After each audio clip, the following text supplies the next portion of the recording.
Hi guys, and welcome back to the channel. Today we are looking at the Hungarian's Audi again. It's got a weird belt squeak.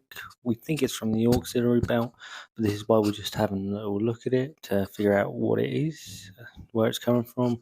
So we made sure just to make sure the area was clear, and then taped off the under tray, got it up in the air as you can see under the axle stands.